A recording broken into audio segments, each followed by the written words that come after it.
Сәлеметсіздер ме, құрметті СММ мамандары, сіздерді көргенімізге қуаныштымыз. Қош келдіңіздер. Менің аты жөнім Қожамұрат Мұрат, достықбілім.kz Instagram парақшасының СММ маманы болып жұмыс атқарамын.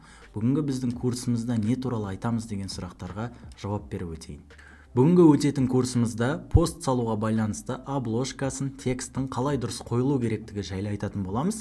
Әрине, бұл оңай болып көрінгенмен, кейбір СММ мамандары элементарный қателіктер жіберіп жатады. Соның алдын алу мақсатында біз осындай курс әзірледік. Ендеше курсымызды бастайық.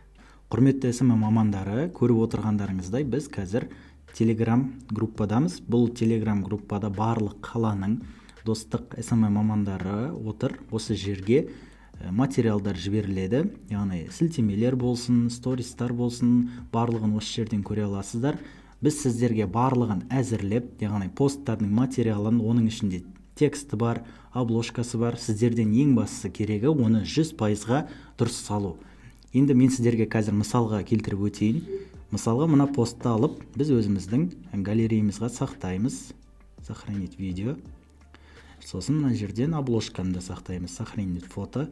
Сосын мына жерде өздеріңіз көріп отырғандай текст бар. Оны көшіреміз. Көшіріп болғаннан кейін Instagramға ауысамыз. Міне біз Instagramға кірдік. Енді бізге постымызды салу керек. Осы жерде тұрған плюс батырмасын басамыз. Опубликовать. Салыну керек постты таңдаймыз.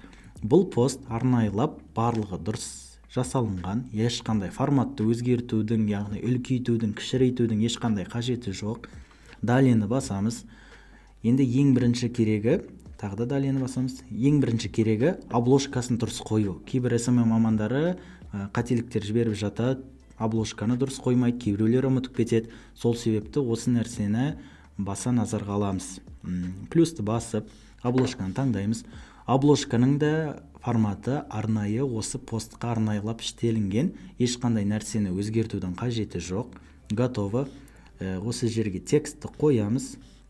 Текстті қойып болғаннан кейін ештеңе ұмытпағанымызды, барлығын дұрыс қойғанымызды тексеріп өтеміз.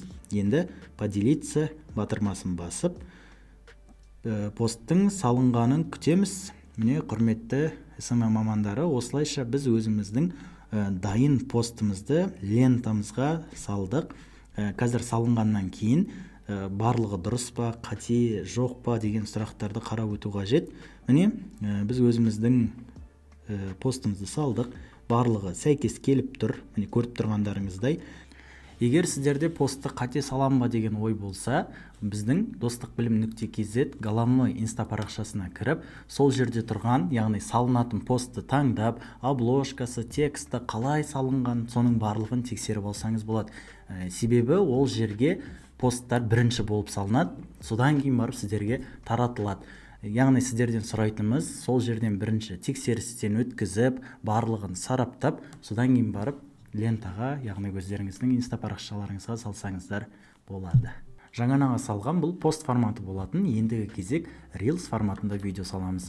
Reels форматының ерекшелігі өте көп өзінің көмегін береді. Яғни статистика жағынан, ақпарат жағынан, яғни қаралым жағынан өзінің бір ерекшеліктері бар. Енді қазір оны қалай салынатынын сіздерге көрсететін болам.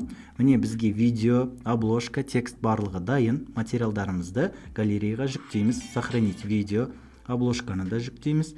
Және осы жерде тұрған текстті сақтаймыз. Барлығы дайын. Ендігі кезек Instagramға өтіп, осы материалдарды Reels форматында видеоға салу.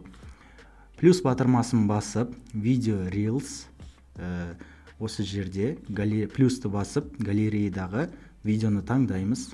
Добавить, далее, сосын тағы да далее. Міне, біз енді осындай маңызды жерге келдік. Бұл жерде ұмытпау керек обложка. Обложканы қоямыз. Готово.